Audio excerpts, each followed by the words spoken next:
Trusted gold buyers మీరు తాకట్టు పెట్టిన బంగారాన్ని విడిపించి ఈ రోజు ఉన్న మార్కెట్ ధరకు కొనబడను.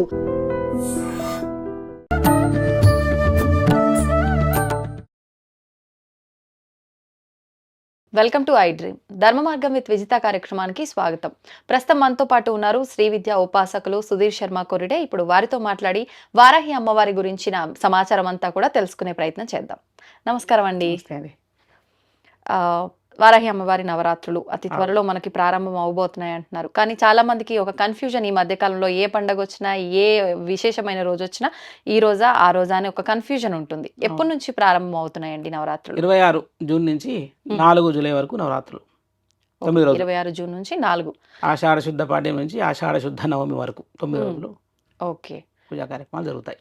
ఇప్పుడు ఈ అమ్మవారు సప్తమాతృకల్లో ఒకరు అని అంటారు. మరి సప్తమాతృకల్లో ఒకరు అంటారు, అష్టమాతృకల్లో ఒకరు అంటారు. ఎలా చూసుకున్నా 7 లేదంటే 8.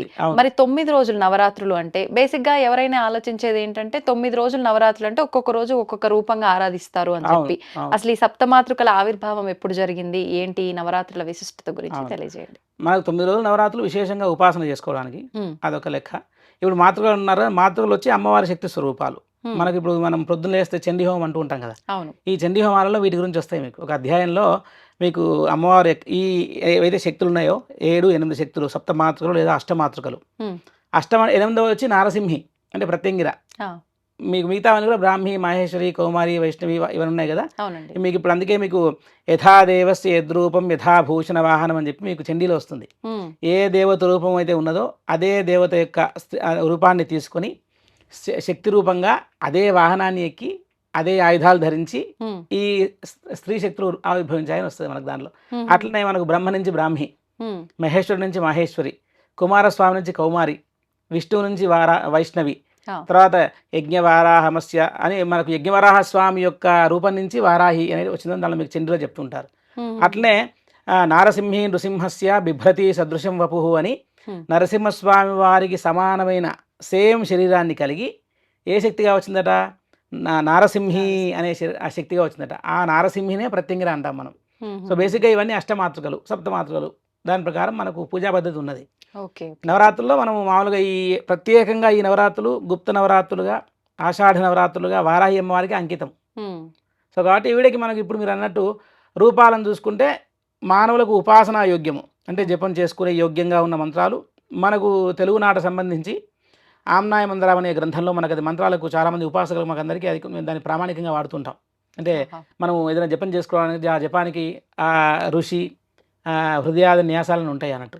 అవన్నీ క్లియర్గా మెన్షన్ చేసి ఉంటే ఆ మంత్రాలు మనకు ఉపాసనా యోగ్యం, లేదా వాళ్ళ వాళ్ళ గురు సాంప్రదాయం దాని ప్రకారంగా మనకు ఉపాసన పద్ధతి వస్తూ ఉంటుంది. దాంట్లో మనకు ఈ వారాహి రూపాలు బృహద్వారాహి అని, లఘువారాహి, ఉన్మత్త వారాహి, కిరాత వారాహి, స్వప్న వారాహి, మహిష వారాహి అని మనకు 8 రకాల వారాహి మంత్రాలు ఉన్నాయి మనకు. సో వాటిని మనము ఈ 8 మీరు అన్నట్టు 9 రోజులు, కానీ 8 రోజులు మనం ప్రతి రోజు కూడా బృహద్వారాహి రూపం అంటే సాత్విక రూపం. బృహద్వారాహి రూపంలో మీకు శంఖచక్రాలు ఉంటాయి. సో ఎందుకంటే ఇక్కడ యజ్ఞవారాహ మతలం రూపం యా విభ్రతోహరే అని చెప్పి చండీలో చెప్తున్నట్టుగా యజ్ఞవరాహ స్వామి విష్ణు రూపమే.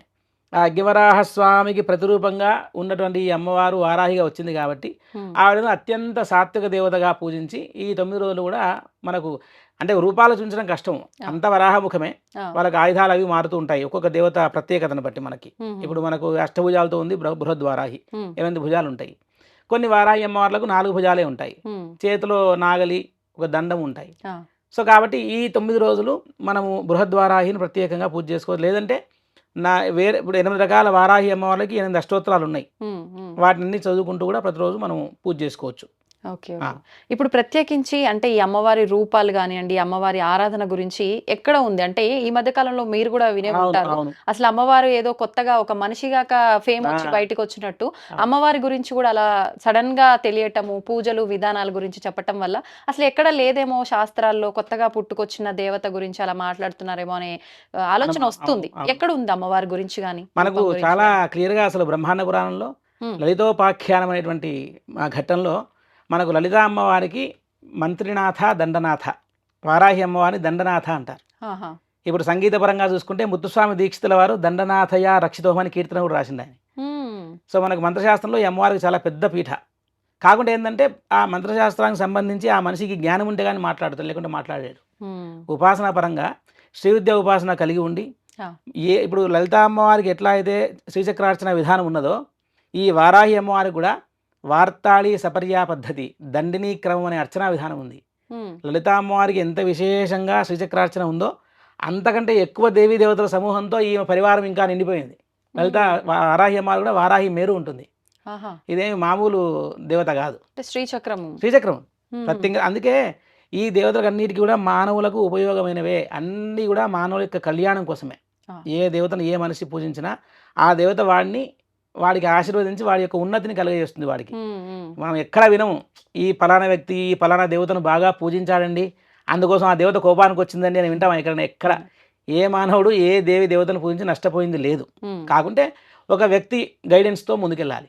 మీరు అన్నట్టు ఇప్పుడు ఇదేమో కొత్తగా వచ్చిన ఫ్యాబ్రికేటెడ్ గాడెస్ కాదు, ఎవరో క్రియేట్ చేస్తే తయారు చేసిన బొమ్మనో బాబానో గురువో కాదు. మనకు ఇప్పుడు దేవీ మహాత్మ్యంలో వారాహి గురించి ఉంది. దానిలో ఎంత మంచి శ్లోకం ఉంది తెలుసా? గృహీతోగ్ర మహాచక్రే దంష్టోద్ధృత వసుంధరే వరాహ రూపిణి శివే నారాయణి నమోస్తే అనే శ్లోకం ఉంది. అది అందరూ పొద్దునేసి చదువుకోవచ్చు. దానివల్ల అన్ని రకాల భూమి సమస్యలు పోతాయి. కానీ అంటే మనం మామూలుగా అమ్మవారి విషయానికి వస్తే ఆలయాలు ఎక్కడ పడితే అక్కడ ఉండవు. ఇదొకటి దృష్టిలో పెట్టుకుని ఏమంటున్నారంటే అమ్మవారు ఉగ్ర రూపము. కాశీలో మనకి అమ్మవారి గురించి మనం ఎక్కువగా వింటూ ఉంటాం. అక్కడ అమ్మవారిని డైరెక్ట్ వెళ్ళి దర్శించుకోవడానికి అవకాశం ఉండదు, సమయం కూడా కొంత పరిమితి మాత్రమే ఉంటుంది. మరి మిగతా అమ్మవార్లకు ఇలా ఉండదు. అంటే నిజంగా ఈ అమ్మవారి ఆరాధన ఇదంతా అందరూ చేయకూడదేమో, ఉపాసన తీసుకున్న వాళ్ళు మాత్రమే చేయాలేమో, ఈ ధోరణి ఎక్కువైపోతుంది. వీటికి తగ్గట్టుగా ఇలా చూసేవి కూడా కొన్ని దానికి ఆధారంగా తీసుకోవాల్సి వస్తుంది. ఏం లేదు, ఇప్పుడు మీరు అన్నట్టు కాశీ ఒక్క విషయాన్ని తీసుకోవడం సరే. కాశీ అంటే అమ్మవారి క్షేత్రపాలిక అండి. కాశీ క్షేత్రాన్ని అమ్మవారు రక్షిస్తుంది. కాలభైరవుడు వారాహి వీళ్ళందరూ కూడా ఆ కాశీ నగరానికి వాళ్ళు ఆ మొత్తం దానికి వాళ్ళు రక్షణ కల్పిస్తూ ఉంటారు. ఒక కాశీ అనేటువంటి పుణ్యక్షేత్రంలో మాత్రమే మనకు వారాహికి సంబంధించి అట్లాంటి ఒక నియమం ఉంది. మీరు వేరే చోట్ల చాలా ఆలయాలు, తంజావూరుకి వెళ్తే అక్కడ బృహద్వారాహి ఉన్నది, విశేషమైన వారాహి. అక్కడ మామూలుగా ఎప్పుడు పొద్దున సాయంకాలం ఓపెన్ ఉంటుంది. మేము ఎన్నోసార్లు అక్కడ తంజావూరులో కచేరీలు వాయించాము. ఆషాఢ నవరాత్రుల్లో 2016లో కచేరీ వాయించాము మేము. వాళ్ళు అడిగితే అసలు వాళ్ళు లేదు ఎక్కడ కూడా వారాహి అనేటువంటి ఆలయానికి ఇట్లా ఈ రూల్స్ అన్ని చోట్ల కామన్గా ఉండదు. ఏ ప్రదేశానికి ఏ స్థలానికి ఏ క్షేత్రానికి ఉండే మహాత్మ్యం దానికి ఉంటుంది. కాబట్టి అక్కడ కాశీలో ఒక్కచోట అట్లాంటి నియమం పెట్టారు. ఎందుకంటే అమ్మవారు రాత్రి కాపలా కాశీ వచ్చి కాశీ క్షేత్రాన్ని ఆవిడ వచ్చి విశ్రాంతి తీసుకుంటుందని ఒక నమ్మకం చేత అక్కడ అలాంటి అమ్మవారి ప్లస్ అత్యుగ్ర శక్తి అని అక్కడ పేరు అమ్మవారి. సో కాబట్టి అందరూ సాధారణ మనుషులు ఇప్పుడు ఎవరైతే ఎక్కువ జపతపాది అనుష్ఠాన శక్తులు లేని వారు ఏవైతే ఉంటారో వాళ్ళు కొంచెం అత్యంత ఎక్కువ శక్తిని భరించడం కొంచెం కష్టమనే ఉద్దేశంతో వాళ్ళకి అలా చెప్పడం తప్పితే కానీ దానికి ఏదో మనకు అమ్మవారు అట్లా ఉగ్రంగా ఉంది పూజించొద్దు అనే విషయం ఎక్కడా లేదు. పైగా వేరే ఇప్పుడు వేరే చోట్ల వారాహి ఆలయాలు కడుతున్నారు. ఇప్పుడు కుర్తాలం గురుగారు మహామంత్ర స్వరూపం ఆయన గురుగారు సిద్ధేశ్వరానంద భారతీ స్వామి వారు. వారి ద్వారా అసలు మానవులకు ఏంటంటే అసలు ఎంతో ఏదో అపోహలు ఉన్న అనేక రకాల మంత్రాలు ప్రతి మనిషి కూడా మీరు గురుగారు ఒకటే అంటారు, జపం చేసుకోండి, దేవతా అనుగ్రహం పొందండి. షార్ట్ కట్స్ లేవు దీనికి. ప్లస్ అర్చన ఆరాధన అందరూ చేసుకోవచ్చు అంటే అవును, పురోహితులు చెప్తే చేసుకోవాలి. ఎవరు వచ్చి వాళ్ళు పెట్టి చెప్తే అంటే అనుభవం లేని వాళ్ళు చెప్పడం వల్ల నష్టం జరుగుతుంది. అవును, ఇప్పుడు వారాహికి మీరు అన్నట్టు వారాహికి చాలా మంచి అర్చన విధానం ఉంది. నిత్యము చేసుకున్నట్టే షోడశ ఉపచార పూజలు, అష్టోత్తరము, ధూపదీప నైవేద్యాలు చాలు. ఇంకా దీనికి కన్ఫ్యూజ్ చేసేసుకొని అన్ని ఎక్కడెక్కడి మన తలలో పెట్టేసుకొని ఇది చేయాలి అది చేయాలి కాదు. భక్తిగా ఆమె నామాన్ని స్మరణ చేస్తూ ఆమె అష్టోత్తరం కానీ సింపుల్ పూజా పద్ధతి, షోడశ ఉపచార పూజలు 16 పూజలు 16 ఉపచారాలతో పూజలు ప్రతి ఒక్కరు చేసుకోవచ్చు. ఎక్కడ వారాహి అమ్మవారు ఉన్నా అక్కడికి వెళ్ళి అమ్మవారిని అసలు నిస్సందేహంగా దర్శనం చేసుకొని ఆవిడ ఆశీర్వాదాన్ని పొందొచ్చు. దీనిలో ఏమి అనుమానం అక్కర్లేదు. ఎందుకంటే బ్రహ్మాండ పురాణంలో అసలు ఆమె శక్తిని దేవతలు వర్ణిస్తూ దేవతలే ఆమె 12 నామాలను వాళ్ళు స్తోత్రం చేశారు. మీకు బ్రహ్మాండ పురాణం చదివితే లలితోపాఖ్యానంలో రాజశ్యామల ఒకవైపు ఆమె రథం మీద ముందుకు వెళ్తుంటుంది. తర్వాత దండనాథ వారాహి ఆమె రథం మీద ఆవిడ వాళ్ళిద్దరు విన్యాసం చేస్తూ ఉంటే ఆ 2 విన్యాసాల యొక్క కలయిక ఎంతో సుమనోహరంగా ఉండి ఆ ఇద్దరి దేవతా రథాల విన్యాసాన్ని చూసి శ్యామలామ్మవారినేమో 16 నామాలతో అర్చన చేశారు. ఎవరు స్తుతించారు దేవతలందరూ కూడా, అంటే వీళ్ళ పరాక్రమాన్ని చూసి. మరి వారాహి అమ్మవారేమో ఆమె తన యొక్క సైన్యంతో అనేక రకాల శక్తులతో అనేక రకాల వాహనాలతో కూడిన దేవతలతో ఆమె ఆ యుద్ధరంగంలో తన యొక్క రథాన్ని విన్యాసంగా ముందుకు తీసుకెళ్తూ ఉంటే ఈ పరాక్రమాన్ని చూసి దేవతలు 12 నామాలతో స్తుతించారు. మనం వాటి గురించి కూడా నేను చివరిలో మీకు చెప్తాను ఆ నామాలు ఏమిటని. ఇప్పుడు మామూలుగా మీరు చెప్పారంటే అందరికి తెలిసింది వారాహి అంటే వారాహి అమ్మవారు ఒక్కతే, కానీ ఆమె స్వరూపాలు ఉన్నాయని చెప్పారు ఇందాకే. అవును మరి అంటే ఒక్కొక్క కామ్యం కోసం ఒక్కొక్క దేవతను ఆరాధించాలని చెప్పి అనుకుంటూ ఉంటాము. అవును ఇప్పుడు ప్రత్యేకించి వారాహి అంటే ఉగ్ర రూపమేమో, లేదు అంటే ఈ కామ్యానికి ఈ రూపాన్ని ఆరాధించాలేమో, అలా ప్రత్యేకంగా పూజకి మనం ఆరాధించగలిగే అవకాశం ఉన్న రూపం ఏది అమ్మవారిది? వారాహి అమ్మవారు ఏ రూపైనా మనం ఆరాధించవచ్చు. ఎందుకంటే దేవతల ఉగ్ర రూపం అనే దానికి అర్థం ఎప్పుడైనా జనాలకి ఏంటంటే భయపెట్టేది అనేటువంటి ఒక అపోహను తీసుకొచ్చి పెట్టారు. ఉగ్రం అనే దానికి ఒక అర్థాన్ని మనం ఆపాదించుకోవచ్చు. ఇప్పుడు ఫర్ ఎగ్జాంపుల్ నరసింహస్వామి అంటే ఉగ్రం అని అందరికీ భయపడతారు కదా. అంటే వాళ్ళకి ఏంటంటే సింహం అంటే ఉగ్రము, భయంకరమైన జంతువు అనేటువంటి ఆ జంతు లక్షణాన్ని దేవతేందు ఆపాదించుకొని ఎక్కడ ఏమైనా చేస్తారని భయపడతారు. కానీ మీరు మరి నరసింహస్వామి వారి ధ్యాన శ్లోకం చూస్తే ఎంత బాగుంటుంది తెలుసా? సత్యజ్ఞాన సుఖస్వరూపమవలం క్షీరాబ్ధి మధ్యస్థితం అని ఉంటుంది. ఆయన ఎలా ఉన్నాడట? సుఖస్వరూపం, అమలం, అంటే ఎంతో సుఖంగా నిర్మలంగా అట్లా ఆనందంగా ఉన్నాడు. కానీ ఉగ్రం ఎప్పుడు వస్తుంది మనుషుల కంటే, అమ్మవారి కంటే? తన యొక్క భక్తులు ఎప్పుడైతే కష్టపడుతున్నారో వాళ్ళ కష్టాలను చూస్తే ఆవిడ తట్టుకోలేదు, ఓర్చుకోలేదు. కాబట్టి ఉగ్రం అంటే తొందరగా రెస్పాండ్ అయ్యే లక్షణం కలిగి ఉండడం ఉగ్రం అండి. అంతేగాని దేవతలు మీరు వెళ్ళి ఏమైనా గుడికి దండం పెట్టుకుంటే ఆవిడ కోపంగా వెళ్ళి ఉందండి నేను దండం పెట్టుకోవద్దు ఇప్పుడు అని చెప్పి ఆవిడ శిపిస్తాను భయపడతారా? అయ్యో, ఈ మధ్య కొంతమంది చెప్పడం కూడా విన్నామండి సోషల్ మీడియాలో, వారాహి అమ్మవారు ఉగ్రరూపం కాబట్టి ఆమెను ఎవరన్నా ఆరాధించిండ్రు అంటే వాళ్ళు కూడా ఉగ్రమైన ఆలోచనలు ఎక్కువ వస్తాయి వాళ్ళలో కూడా అని చెప్పి చెప్పడం మొదలు పెట్టారు. అది అంత బేస్లెస్ అండి. ఎంతో ఇప్పుడు అట్లంటే మీకు మహాసిద్ధులు కుర్తాలం గురుగారు పరమ కాళీ ఆయన అపరకాళీ స్వరూపులు. మరి కాళీ అంటే ఎంత ఉగ్రం తెలుసు అందరికి. మరి అసలు వారి వాత్సల్యము వారి ప్రేమ అంటే ఎందుకు వారి పేరు చెప్తున్నా అంటే ఒక ఎగ్జాంపుల్, ఒక మహనీయుని తెలుసుకోవడం ఒక ఎగ్జాంపుల్. ఇప్పుడు చాలామందికి చిన్న కారపొడి ఇంత వేస్తేనే కారం తట్టుకోలేరు. కొంతమంది చాలా కారం తిని కూడా వారు చాలా తట్టుకునే శక్తి ఉంటుంది. అంటే సింప్లిఫైగా చెప్తున్నా మీకు, సాధారణ మనుషులకు అర్థం కావడానికి. అట్లా ఎక్కడ కూడా ఇప్పుడు మరి శ్రీవిద్య ఉపాసనలో మాకు బగలాముఖి, తర్వాత ఈ వారాహి, కాలభైరవుడు, మిగతా చాలా దేవతల మంత్రాలు మాకు నిత్యానుష్ఠానంలో ఉంటాయి. అది చేస్తే మేము కూడా ఉగ్రంగా అయిపోవడం అట్లాంటిది ఉండదు. మనకేంటంటే దేవతా అనుగ్రహం కలిగి మనిషి జపం చేయగా చేయగా చేయగా ఇంకా బ్యాలెన్స్ అయిపోతాడు. అంటే ఒక సమాధి స్థితికి వచ్చేస్తాడు. అంటే క్వైట్గా కామ్గా అయిపోయి అన్నిటినీ ఒక కళ్ళు మూసుకొని కూర్చొని ఒక విశదీకరించి అనలైజ్ చేసే సిచ్యువేషన్కి వస్తాడు. అదంతా అంటే సాత్విక ఆహారం తింటూ ఏ దేవతనైనా సాత్వికంగా ఉపాసన చేసుకోవచ్చు. మనం ఏమీ ఫిజికల్గా అర్పణ చేయలేము, మనం ఏమీ అసలు పండ్లు పూలు ఏమీ తేలేము, మరి ఏమి లేని పరిస్థితి ఉన్నప్పుడు మరి వాళ్ళు అమ్మవారికి ఏమి ఇష్టం అంటే స్తోత్ర ప్రియ స్తుతిమతి అని లలితా సహస్రనామాలు అమ్మవారి గురించి చెప్తారు. ఆమెకు స్తోత్రం ప్రేమగా పిలిస్తే అమ్మ పలుకుతుంది అనేటువంటి విషయం మనం చాలా భక్తుల విషయాలలో చాలామంది ఎవరైతే అమ్మవారిని ప్రేమగా పిలిస్తే వాడు ధనవంతుడా పేదవాడా భక్తి ఉందా లేదా కాదు, ప్రేమగా అమ్మ అని పిలిచారు, నామాన్ని స్మరించారు, అనుగ్రహం ఇస్తుంది. వేరే ఎట్లాంటి వాటికి తావు లేదు. కలికాలంలో ఏ దేవత అయినా సరే సమానమైన శక్తిని కలిగి మనుష్యుల యొక్క అన్ని కోరికలు తీర్చే లక్షణాన్ని కలిగి ఉంటారు. ఎక్కువ తక్కువ అనుకోవడం ఏంటంటే మనకు దసరా వస్తే మనం దుర్గామ్మవారినే ఆవిడే పరదేవత, ఆవిడే మహాశక్తి అని మనం పూజ చేస్తాం. ఎందుకంటే ఆవిడ మీద శ్రద్ధ కుదరడానికి. వారాహి వచ్చింది. వారాహి అంటే మనకు ఆషాఢ నవరాత్రులు ఇప్పుడు కొత్తగా వచ్చింది కాదు, ఎప్పటి నుంచో అనంతకాలం నుంచి ఉపాసకులు రహస్యంగా వాళ్ళ యొక్క ఉపాసన శక్తిని ఉపాసన పద్ధతిని వారు ఇంకా బాగా మెరుగుపరుచుకోవడానికి దేవి అనుగ్రహాన్ని పొందడానికి చేసే ఒక సాధన ఈ వారాహి నవరాత్రులు. ఇప్పుడు ఏంటంటే అమ్మవారు మరి దేవతలు వాళ్ళు ఇష్టం అండి, వాళ్ళు ఎప్పుడు ప్రకటన కావాలంటే అప్పుడే ప్రకటన అవుతారు. అంతే. మనకి తెలుగు నాట తక్కువ పరిచయం వారాహి. తమిళనాడు వెళ్ళండి, కర్ణాటక వెళ్ళండి, అక్కడ ఎక్కువగా పూజిస్తారు, బ్రహ్మాండంగా ఉంది వారాహి పద్ధతి, వారాహి అర్చన, వారాహి ఉపాసకులు. కేరళ వెళ్తే ఎంతో మంది వారాహి ఉపాసన చేసి తంత్ర తాంత్రికులు ఉన్నారు. అట్లా మనకు ఈ దేవతను ఏ రూపంలో ఉన్న దేవతనైనా సరే సంతోషంగా పూజ చేసుకోవచ్చు. ఓకే. మామూలుగా మనకు అంటే ఏ దేవి దేవతలకైనా కూడా ఒక జంతువు గాని పక్షి గాని వాహనంగా ఉంటుంది. అవును. అలా వారాహి అమ్మవారి వాహనం ఉందా ఏంటి? ఉంది. ఇప్పుడు మనకు బ్రహ్మాండ పురాణంలో మీకు లలితోపాఖ్యానంలో చెప్పా కదా, మనకు ఆ వారాహి అమ్మవారట ఒక జంతువుని ఎక్కి ఆవిడ వస్తున్నప్పుడు ఆ జంతువు ఏంటంటే సింహము. దాని పేరు వజ్రఘోషం. ఇప్పుడు అందరూ కింద మామూలుగా ఇన్స్టాగ్రామ్ లో కామెంట్స్ పెడుతుంటారు వజ్రఘోషం అని. అది ఏంటని చూస్తే అమ్మవారి యొక్క వాహనం పేరు వజ్రఘోషం. ఈ ప్రత్యేకమైన దేవత సింహవారాహి, సింహం మీద కూర్చున్న వారాహి. అపరాజిత. వజ్రఘోషం అంటే మీకు ఇంకా భూమి ఆకాశం దద్దరిల్లిపోయేంత శబ్దం, గర్జించేటువంటి శక్తి గలది అని అర్థం. వజ్రఘోషం అంటే పిడుగుపాటు శబ్దం అర్థం చేసుకోండి. వజ్రఘోషం అంటే పిడుగును వజ్రం అని కూడా అంటారు. సో మనకు అది పిడుగు పడితే ఎంత సౌండ్ వస్తుంది. అట్లా సింహ గర్జనతో భూమి ఆకాశం దద్దరిల్లిపోతాయట. ఆహా. అట్లాంటి సింహాన్ని ఎక్కి అమ్మవారు కవాత చేస్తుంది. దాని పేరే వజ్రఘోషం సింహవారాహికి. Okay okay. మిగతా మీకు మంత్ర భాగాలలో మహిషవారాహి అని ఉంది, కుక్కుట వారాహి అని ఉన్నది. సో ఇట్లా కొన్ని కొన్ని రూపాలకి ప్రత్యేకమైన మహిషవారాహి దున్నపోతు మీద ఎక్కి వచ్చే అమ్మవారుగా ఆవిడ ప్రసిద్ధి ఉన్నది. సింహం వచ్చి సింహవారాహి, బృహద్వారాహికి సింహం అనేటువంటిది ఆవిడ వాహనం. ఓకే. మీరు ఇందాక అన్నారు నేను ఆఖరిలో చెప్తాను అని చెప్పి, మంత్రం గాని నామం గాని ప్రత్యేకించి ఏ ఆరాధన చేసినా అది ఇంపార్టెంట్ ఖచ్చితంగా. ఈ అమ్మవారికి ప్రత్యేకించి ఏ మంత్రంతో ఆరాధించవచ్చు అంటారు? అమ్మవారికి బ్రహ్మాండ పురాణంలో లలితోపాఖ్యానంలో దేవీ దేవతలు ఈమె పరాక్రమాన్ని చూసి 12 నామాలు అంటే 12 నామాలు ఇచ్చారు. ఆ 12 నామాలు చెప్తారు చూడండి. ఎవరు ఇప్పుడు ప్రతిరోజు చాలాసేపు అష్టోత్తరం చేసుకోలేని వాళ్ళు, కొంచెం నోరు తిరక్క కరెక్ట్గా మామూలుగా సరిగ్గా ఉచ్చారణ చేయలేకపోయే శక్తి ఇబ్బంది ఉన్న వాళ్ళు వీటిని ఏ ఒక్క నామానైనా సరే 108 టైమ్స్ 108 సార్లు జపం చేసుకుంటే బ్రహ్మాండం చాలు. 12 చెప్పగలిగిన వాళ్ళు 12 చెప్పుకుంటే బెటరా? చాలు.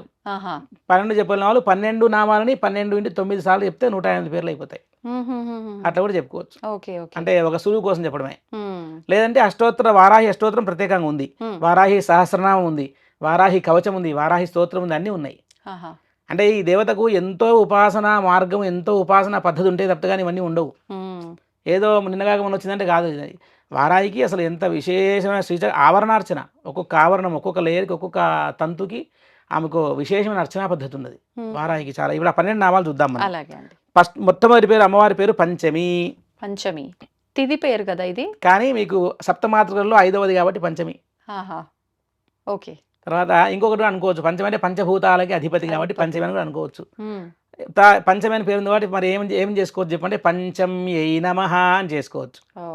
రెండవది వచ్చి దండనాథ అంటే యుద్ధ సైన్యాధ్యక్షురాలు, దండాన్ని చేతిలో పట్టుకొని ఆ సైన్యాన్ని అంతా కూడా కమాండ్ చేసి ఆమె కంట్రోల్ చేసేటువంటి సామర్థ్యాన్ని కలది. దండనాథ అంటే క్రమశిక్షణలో పెట్టేటువంటి లక్షణం కలది అనుకోండి. స్కూల్ టీచర్ చేతిలో కర్ర పట్టుకుంటారు, అట్లనే అనుకోవచ్చు. దండనాథాయై నమః అనుకోవచ్చు. ఇది రెండవ పేరు. మూడవ పేరు వచ్చేసి సంకేతాయై నమః. నాలుగవది సమయేశ్వర్యై నమః. ఐదవ పేరు సమయ సంకేతాయై నమః. ఆరవ పేరు వారాహ్యై నమః. ఏడవ పేరు పోత్రిణ్యై నమః. పోత్రి అంటే అడవి పంది అని అర్థం, నిఘంటు అర్థం. సో పోత్రిని అంటే అడవి పంది లాంటి ముఖాన్ని కలది అని అర్థం. పోత్రిణ్యై నమః అని చేసుకోవచ్చు. తర్వాత శివ అంటే పుల్లింగం, శివుడు అర్థం. శివ అంటే స్త్రీలింగం, అంటే పరమేశ్వరుడికి సంబంధించినది లేదా శక్తి అని అర్థం. శివ అంటే ఇంకొక అర్థం కూడా ఉంది సౌందర్యలో, శివాకారే మంచి అని వస్తుంది ఒక చోట శ్లోకంలో. శివాకారం అంటే త్రికోణము, ట్రయాంగిల్ ని శివాకారం అన్నారు. అది శక్తి స్వరూపం, అమ్మవారి స్వరూపంగా శక్తి స్వరూపంగా తీసుకోవచ్చు. శివాయై నమః. తర్వాత వార్తాళ్యై నమః. వార్తాళి అనేది కూడా అమ్మవారికి ఇంకొక పేరు. తర్వాత మహాసేనాయై నమః. తర్వాత ఆజ్ఞాచక్రేశ్వర్యై నమః. తర్వాత అరిఘ్నై నమః. అరిఘ్నియై నమః. అరి అంటే శత్రువు, ఘ్న అంటే సంపునది, శత్రువుని హతమార్చినది అంటే అరిఘ్ని అని అర్థం. సో ఈ 12 నామాలు ఏ ఒక్క నామం వాళ్ళకి ఈజీగా ఉన్నా సరే ఓం పంచమ్యై నమః అని జపం చేసుకోవచ్చు. లేదు ఇంక కొంచెం మాకు ఇంకా చిన్న అడ్వాన్స్డ్ వెర్షన్ కావాలి అంటే లలిత మన వారాహి సహస్రనామంలో ఉండే ఒక నామం ఉంది, ఓం ఐం గ్లౌం వారాహ్యై నమః. ఈ నామాన్ని ఐం గ్లౌం వారాహ్యై నమః అని చేసుకోవచ్చు. గ్లౌం అనేటువంటిది వారాహి బీజము.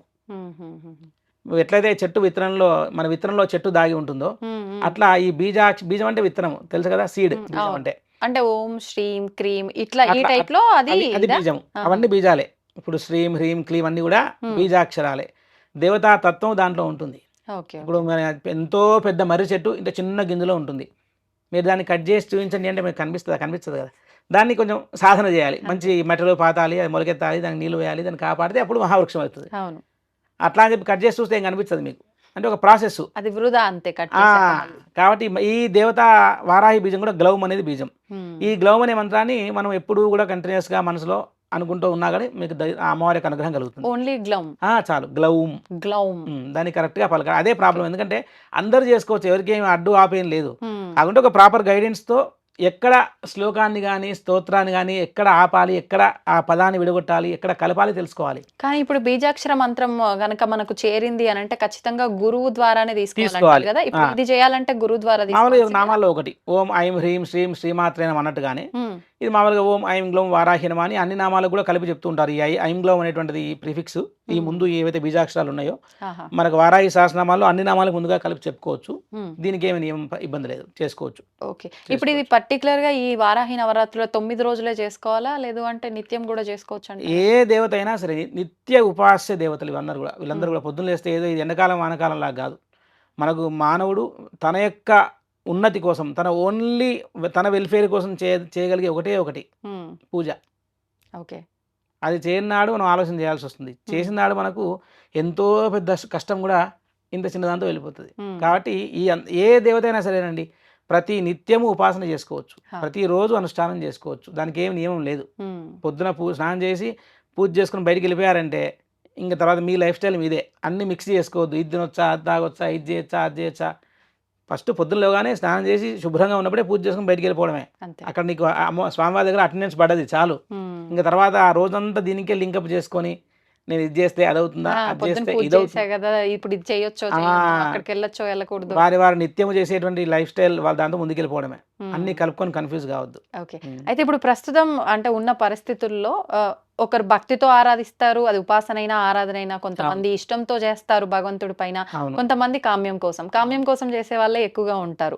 ఇప్పుడు మీరు చెప్పిన ఈ నామాల్లో అంటే ఏది చేసినా అన్నిటికీ వర్తిస్తుంది అన్నారు. ప్రత్యేకించి పలానా గృహమే అనుకోండి, నాకు ఈ నామం చేస్తే అవుతుంది, అట్లాంటి పర్టికులర్ గా కూడా ఏమైనా నామం తీసుకొని చేసుకునే అవకాశం? అమ్మవారికి అష్టలక్ష్మి స్వరూపిణి, అష్ట దారిద్ర్య నాశిని, ఇష్టకామ్య ప్రదాయిని వారాహి నమోస్తుతే.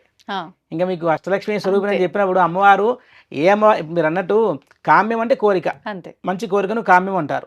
దానికి అర్థము మామూలుగా ప్రాపర్ ఒక డిక్షనరీ మీనింగ్ వచ్చి కామ్యకర్మ అంటే ఏదో కావాలి అని చేసేది, అంతే.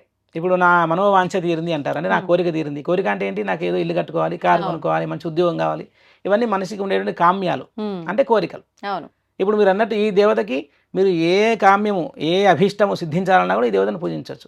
ఇంతకుముందు అనుకున్నట్టు ఈ అమ్మవారు ఓన్లీ ఇల్లు మాత్రమే ఇస్తుందండి, ఇంక వేరే చెప్పడానికి లేదు. బేసిక్ గా వారాహి అమ్మవారు అనగానే ప్రతి ఒక్కరిలో ఉండే ఆలోచన ల్యాండ్ కు సంబంధించిన ఏమైనా గొడవలు ఉన్నా, మనం ఏదైనా కొనుక్కోవాలన్నా, ఇల్లు కొనుక్కోవాలన్నా, ఈ భూ సంబంధితమైన వాటికి మాత్రమే వారాహిని పూజిస్తారు అని చెప్పి రియల్ ఎస్టేట్ వ్యాపారస్తులు, కన్స్ట్రక్షన్ ఇలాంటి వాళ్ళు ఎక్కువగా అమ్మవారి ఆరాధన చేయడం మొదలు పెట్టారు ఈ మధ్య కాలంలో. భూమి అసలు ఎవరికి భూమి వద్దు?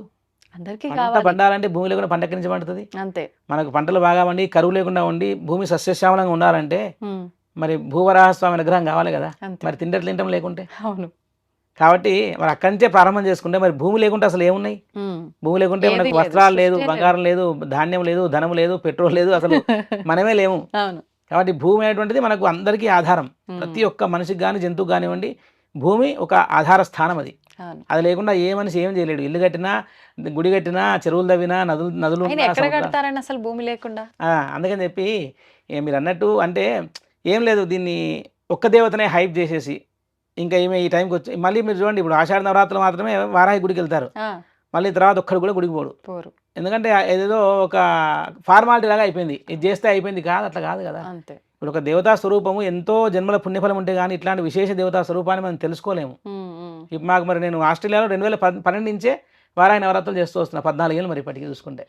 ఎక్కడ కొంచెం కూడా పబ్లిష్ చేసి ప్రచారం చేసుకోలేదు. ఎందుకంటే మనకు ఉపాస్య దేవత, మనకు ఇష్టమైన దేవత, మనం చేసుకుంటున్నాం. అమ్మవారికి చక్కగా వేదోక్తంగా మంచి అన్ని మంచి ప్రసాదాలు, భూమిలో పండే దుంపలు, అమ్మవారికి చిలకడ దుంపలు పెడతారు, తర్వాత చామ దుంపలు పెడతారు, తర్వాత వేరుశెనగ గుళ్ళు, పల్లీలు పెడతారు. అమ్మవారికి తర్వాత మిరియాలు వేసిన పొంగల్ నైవేద్యంగా పెడతారు. ఇవన్నీ ఆ మంచి ఒక వైదిక విధానం. ఎక్కడెక్కడైతే వచ్చి ఈ ప్రత్యేకమైన దేవతకి శ్రీచక్రార్చన విధానం చాలా విశేషంగా ఉందండి. మామూలు దేవత కాదు. మీరు కూర్చొని అసలు పరమానంద తంత్రం అనే గ్రంథంలో అసలు ఈమె గురించిన ఉపాసన విధానం ఉంది. ఇవన్నీ మాట్లాడాలంటే సంస్కృతం బాగా రావాలండి, లేకుంటే ఎవరు మాట్లాడినా పట్టించుకోవద్దు. మీరు ఎవరన్నా అడిగితే అడగాలి, వాట్ ఈజ్ యువర్ అథారిటీ, నీకున్న అథారిటీ ఏంటి, ఎక్కడి నుంచి చెప్తున్నావు నాకు మెన్షన్ చెయ్యి. అట్లా చెప్తే ఓకే, దాన్ని వాళ్ళు క్రాస్ చెక్ చేసుకొని జనాలు ఏది మంచిగా ఇచ్చో ఫాలో అవుతారు. ఇవాళ రేపు అందరికీ అన్ని అందుబాటులో ఉన్నాయి, కానీ కొన్ని మంత్రశాస్త్ర గ్రంథాలు ఎవరికి అందుబాటులో లేవు. అవి ఓన్లీ మీకు బనారస్లో, వారణాసిలో ఒక ప్రెస్ ఉంది, చౌఖాంబా సురభారతి అని. వాళ్ళు ఎన్నో గ్రంథాలన్నీ కూడా వాళ్ళు దేవనాగరి లిపిలో ప్రింట్ చేసి పెట్టారు. అక్కడికి వెళ్తే సంస్కృతంలో బాగా జ్ఞానం ఉంటే తప్పితే కానీ దానిలో ఉన్న మర్మాన్ని గుర్తుపట్టలేరు, అంత ఈజీ కాదు. కాబట్టి ఉపాసనా మార్గంగా ఉన్నప్పుడు ఉపాసనలో ఉండి వైదిక వృత్తిలో ఉన్న వాళ్ళ మాటలు ఎక్కువగా కన్సిడర్ చేస్తే మనకు శ్రేయస్కరం. ఇప్పుడు ఇంటి పురోహితుడు ఉంటాడు, అతను అడగొచ్చు, అతనికి తప్పకుండా యజమాని మంచి కోరి తనకు ఖచ్చితంగా మంచి మార్గం చెప్తాడు. అవును. ఇప్పుడు ఎవరైనా సరే మీ ఇంటికి పూజారులు అంటే అతను ఖచ్చితంగా మీ ఇంటికి వచ్చి అర్చన చేస్తే మీరు బాగుండాలని చేస్తాడు కదా, అంతే. అతని మార్గం ఫాలో అవ్వచ్చు. అందరిది వినేస్తే ఇంకా అసలు కష్టం. ఇప్పుడు ఈ వారాహి అమ్మవారి ఆరాధన ప్రత్యేకించి రాత్రి సమయంలోనే చేయాలంటున్నారు కదండి, ఏ దేవతకైనా వేదం ప్రకారం నక్తం చిరాహ దేవ, అన్ని దేవతలు రాత్రి తిరుగుతారంటుంది మరి. అంటే ఉపాసన పరంగా రాత్రిపూట చేస్తే మంచిదని మనకు చాలామంది అంటుంటారు గురువులు. కానీ మన మన ఉన్న అవకాశము, ఇప్పుడు చాలామంది వృత్తి ఉద్యోగాలు బిజీగా ఉంటారు, 9 to 5 జాబులు, పొద్దున సాయంకాలం ఎన్నో రకాల ఇష్యూస్ ఉంటాయండి. కాబట్టి ప్రాతకాలము, సూర్యాస్తమయము, సూర్యోదయము, రాత్రి అంటే అర్ధరాత్రి కూర్చుని చేయాల్సిన నియమం లేదు. కొన్ని సాధనలకు ఉన్నాయి, అర్ధరాత్రి చేసుకోవడానికి శ్మశాన లెవెల్ చేయమని చెప్పే సాధన ఉన్నాయి, కానీ కామన్ మ్యాన్కి అవన్నీ అవసరం లేదు, సాధారణంగా కూడా మనిషికి అవన్నీ అవసరం లేదు. ఈ అమ్మవారికి కూడా అలా చేసేవి ఉంటాయా? అంటే కొంతమంది తాంత్రికులు వామాచారం పాటించే వాళ్ళు కొంచెం వాళ్ళు వేరే విధంగా పూజ చేసుకుంటారు. కానీ ఇప్పుడు ఒక ఆలయం అని ఉన్నప్పుడు, ఒక అర్చకుడు, ఒక వేద పద్ధతి ఉన్నప్పుడు పొద్దున సాయం మీరు అన్నట్టు మా అందరి దేవతలు చేసుకుంటే చేసుకోవచ్చు. నామస్మరణ ఎప్పుడైనా చేసుకోవచ్చు, అర్ధరాత్రి కాదు, ఎప్పుడైనా అమ్మవారి నామాన్ని స్మరణ చేసుకోవచ్చు. ఇప్పుడు మీరు ఇందాక అన్నారు పొద్దున ఒక అంటే పార్ట్ ఆఫ్ లైఫ్ లో ఇది పొద్దున నిత్య దీపారాధనలో భాగంగా ఈ అమ్మవారైనా ఏ అమ్మవారైనా చేసుకొని తర్వాత క్రతువులన్నీ కామన్ గా చేసుకోవచ్చు. మరి ఇప్పుడు నామం చేసుకుంటున్నాము అని అంటే డేలో మనం ఎప్పుడు కావాలంటే అప్పుడు నామం చేసుకుంటాము, తినడము అన్ని దగ్గర నుంచి నియమాలు పాటించాలా? ఇంకేం చేయలేము మనం. అందుకే చెప్తున్నా, పొద్దున వెళ్ళగానే, అందుకే మనం ఏ పని మనం తుమ్మితేనే రామరామ అంటాం. అవును, మన భారతదేశంలో సనాతన ధర్మంలో ఎవరైనా తుమ్మితే చిరంజీవ అంటాం. దానికి ఇక్కడ మీరు నియమం చూస్తున్నారా? చూస్తలేరు కదా. కాబట్టి అమ్మవారి నామం సంతోషంగా మీరు ఇప్పుడు ఏ మనిషి వాళ్ళ ఇష్టానుసారంగా ఆహార పదార్థాలు స్వీకరిస్తారండి. ఎవరెవరి ఫుడ్ హ్యాబిట్స్ వాళ్ళకు ఉంటాయి. దీంతో స్పిరిచువాలిటీ మిక్స్ చేయొద్దు. ఒకవేళ మీరు స్పిరిచువాలిటీ ఆధ్యాత్మిక సాధన చేసి ఆ ఫుడ్ హ్యాబిట్స్ మానేసుకుంటే సంతోషమే. లేకుంటే ఏం చేస్తారు తెలుసా? అమ్మో పూజ చేస్తే మానేయాలని చెప్పి వాడు పూజ మానేస్తాడు. ఉన్నారు అట్లా కూడా. కాబట్టి ఏం లేదు, మనకు కావాల్సింది ఏంటంటే ఎవరైనా సరే మనం పూజ చేసేటట్టు మోటివేషన్ చేయాలి. ఇప్పుడు యంగ్స్టర్స్కి నువ్వు అది తినొద్దు ఇది తినొద్దు అంటే వాళ్ళు ఫస్ట్ అమ్మో ఇది నాకు వర్కౌట్ కాదు పూజ మానేసి అది తినే దానికి మొగ్గు చూపిస్తుంటారు. కాబట్టి చెప్పాలి పిల్లలకి, నాన్న నువ్వు మార్నింగ్ లేవగానే స్నానం చేసి ఒక 5 నిమిషాలు ఓం నమః శివాయ నమో నారాయణ జపం చేసుకొని తర్వాత నీ ఇష్టం రా అంటే వాడు హ్యాపీగా బ్రహ్మాండంగా రోజు దండం పెట్టుకుంటాడు. వాళ్ళకి మంచి అలవాట్లు నేర్పాలి. బొట్టు పెట్టుకోవాలి చిన్నగా, ఆవాగినంత బొట్టు పెట్టుకోరు, ఎంత నామూషియో. మరి లేనప్పుడు కదా, అంతే. ఎంత పదార్థం వండినా ఉప్పు లేకుంటే కూర రుచించదు కదండి. కాబట్టి దైవానుగ్రహం రావాలంటే కొన్ని మినిమం చేస్తే చాలు. విహిత కర్మలు అంటే ఖచ్చితంగా చేయవలసింది అని ఉంటాయి కొన్ని, అవి చేస్తే చాలు. అవి చేయకుంటే వచ్చే పాపము అనంతమైన పాపము. చాలా చిన్నవి మైనర్ బుజ్జి చాలా సూక్ష్మమైన విషయాలు ఉంటాయి. కాబట్టి ఏమి కలుపుకోవద్దు. నామస్మరణకి ఏ నియమం లేదండి, ఎప్పుడైనా చేసుకోవచ్చు. మనం తిన్నా పడుకున్నా లేచినా ఎలాంటి కాలకృత్యాలు తీసుకున్నా మనసుకి అశుద్ధమైనటువంటి లేదు, శరీరానికి అశుద్ధం ఉన్నది. శరీరం కొంచెం మనకి మలమూత్రాలతో ఉంటుంది కాబట్టి దానికి శుభ్రత అవసరం. మానసికంగా ఎలా వస్తుంది పరిశుభ్రత అంటే ఒక నామస్మరణ వల్ల, ఆలోచన చేయడం వల్ల, వేదాన్ని గురించి ఆలోచన చేయడం వల్ల. అట్లాంటి ప్రత్యేకంగా అదే టైంలో ప్రారంభం చేయొద్దు. అంటే నిత్యము ప్రాక్టీస్ చేసుకునే అనుభవం పెంచుకోవాలి. ఒక అభ్యాసం చేస్తే ఆ అభ్యాసం ప్రకారంగా ఈ సమయాలలో నా మైండ్లో తెలియకుండానే నాకు మా సబ్కాన్షియస్ మైండ్కి ఒక దేవత జపం నడుస్తూ ఉంటుంది. దాన్ని జప అంటారు. అంటే మన ప్రత్యక్షమైన ఇన్వాల్వ్మెంట్ లేకుండానే చిన్న మెదడు అది వేరే పనులు ఆలోచన చేస్తూ ఉంటుంది కదా, దాన్ని జప అంటారు. అంటే జపం చేయకుండానే జపం చేయడము, వితౌట్ మీ జోక్యం. అది చాలా పెద్ద స్థితి. కాబట్టి 24/7 ఎప్పుడంటే అప్పుడు నిత్య నామస్మరణ చేయొచ్చు. వాళ్ళ ఇష్ట దేవతను కానీ ఏ దేవత అయినా సరే చేసుకోవచ్చు. లలిత సహస్రనామాల్లోనే అమ్మవారి సంబంధించిన నామము ఉంటుంది, ప్లస్ లలిత అమ్మవారి పరివార దేవతగా ఈవిడ ఉంటుంది. కాబట్టి ఎందుకు ప్రత్యేకించి ఈమె పరివార దేవతని మేము ఆరాధించాలి? మెయిన్ మూలం ఎవరైతే ఉన్నారో ఆమెను పట్టుకుంటే సరిపోతుంది కదా, ఎందుకు వీళ్ళంతా ఈమెను ఆరాధించుమని చెప్పడం అనే వాళ్ళు కూడా ఉన్నారు ఈ మధ్య కాలం. ఏం చెప్తారండి? ఏం లేదు, లలిత అమ్మవారి శక్తి స్వరూపమే వారాహి. సో వారాహిని పూజించినా లలితను పూజించినా వారాహిని పూజించినట్టే. ఎందుకంటే వీళ్ళిద్దరు లేకుండా ఆమె ఎందుకు తెలుసా? భజే శ్రీచక్ర మధ్యస్థాం దక్షిణోత్తరయో సదా శ్యామ వార్తాళి సంసేవ్యాం నమామి లలితాంబికాం. ఎలాంటి లలిత అమ్మవారిని పూజిస్తున్నామని ఇక్కడ చెప్తున్నారు చూడండి. భజే శ్రీచక్ర మధ్యస్థాం, శ్రీచక్ర మధ్యలో ఉన్నటువంటి ఎవరిని పూజిస్తున్నాను నేను? లలిత అమ్మవారిని. ఎలాంటి లలిత అమ్మవారిని పూజిస్తున్నాను? ఎవరితో ఉన్న అమ్మవారి అంటే దక్షిణోత్తర యోస్తదా. దక్షిణం అంటే కుడివైపు, ఉత్తరం అంటే ఎడమవైపు. దక్షిణ ఉత్తరం అంటే సౌత్ నార్త్ కదా. అమ్మవారు తూర్పు ముఖం చూస్తున్నప్పుడు కుడివైపు దక్షిణం ఉంటుంది, ఎడమవైపు ఉత్తరం ఉంటుంది. సో అమ్మవారికి ఎవరెవరు ఉన్నారు? దక్షిణోత్తర యోస్తదా. సదా అంటే ఎల్లవేళలా, ఎప్పుడో అప్పుడు పార్ట్ టైం జాబ్ కాదు. పక్కన రాజశ్యామల, ఇటు పక్కన వారాహి ఉంటారు. అలాంటి లలిత అమ్మవారిని నేను పూజిస్తున్నా అన్నారు. అంతేగాని ఓన్లీ నేను లలిత అమ్మవారిని పూజిస్తున్నా అనలేదు. కాబట్టి ఈ అమ్మవారు ఎందుకు పూజించాలి అంటే లలిత అమ్మవారికి ఎన్నో, ఇప్పుడు భండాసుర వధనే ఉందనుకోండి, దాంట్లో ఈమె గురించి ఎంత అద్భుతంగా కీర్తించి అసలు ఈమె శక్తులు ఎంతో గొప్పగా ఉండకుంటే ఈమెకు అంత విస్తారమైన ఎలాబొరేటెడ్ పూజా విధానము, ఈమెకు ఎంతో విశేషమైన పాత్రా సాధనాలు, అర్ఘ్య ప్రదానాలు, అర్ఘ్యాలు, ఆవరణ విధానము, తర్పణాలు ఎన్నో ఉన్నాయి వారాహికి. మీకు చెప్పిన కదా మీకు నేను, దండిని క్రమమైన అర్చన ఉంది అమ్మవారికి, శ్రీచక్రార్చన. అద్భుతమైన దేవతా పరివారం అమ్మవారిది దానిలో. కాబట్టి అట్లా ఈ దేవతను ఇప్పుడు ఇప్పుడు రామనవమి వచ్చిందండి, రాముని పూజ చేస్తాం.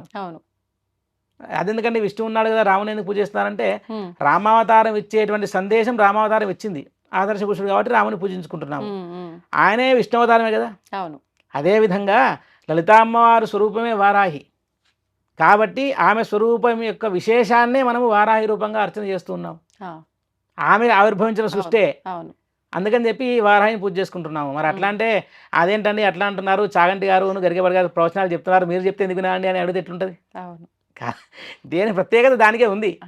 కాబట్టి మనం ఎవరు అమ్మవారు మనకు మనస్సుకి మానవులకి శ్రేయస్సు చేస్తుంది, కళ్యాణం చేస్తుంది. అలాంటప్పుడు ఆమెకి ఎంతో విశేషంగా పూర్వ ఋషులు వాళ్ళు వీళ్ళు ఈ దేవత గురించి ఎంతో విశేషంగా చెప్పినప్పుడు ఈమె గురించి పూజ చేస్తే వచ్చే నష్టం ఏం లేదు, బ్రహ్మాండంగా చేసుకోవచ్చు.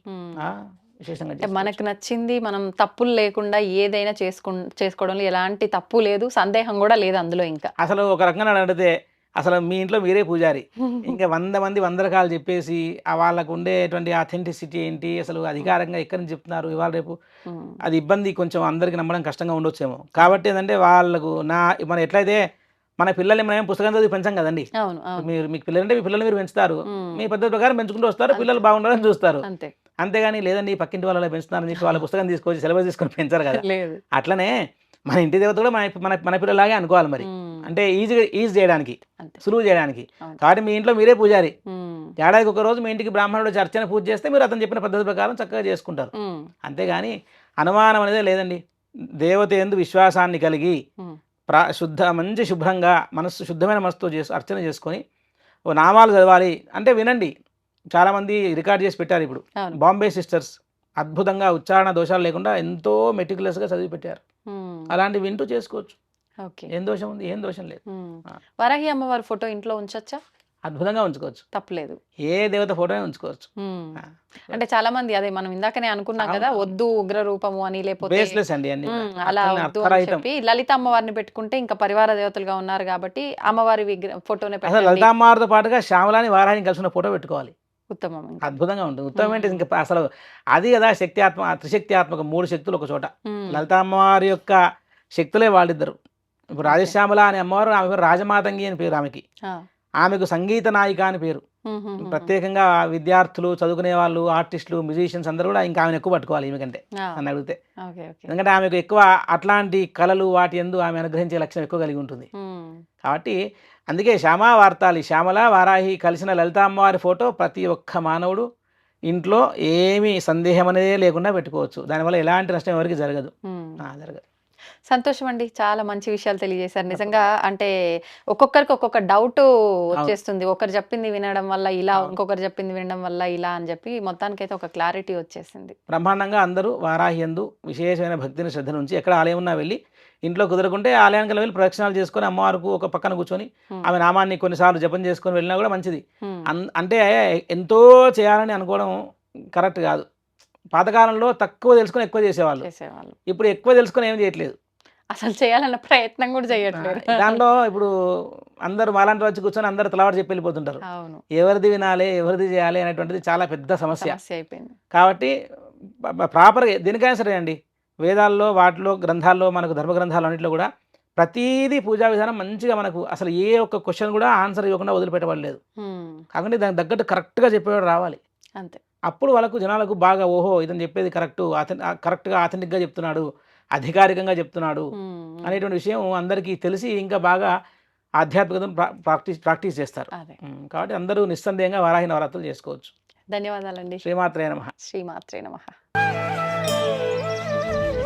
దీన్ని తవ్వండి, తవ్వుతూనే శివలింగం.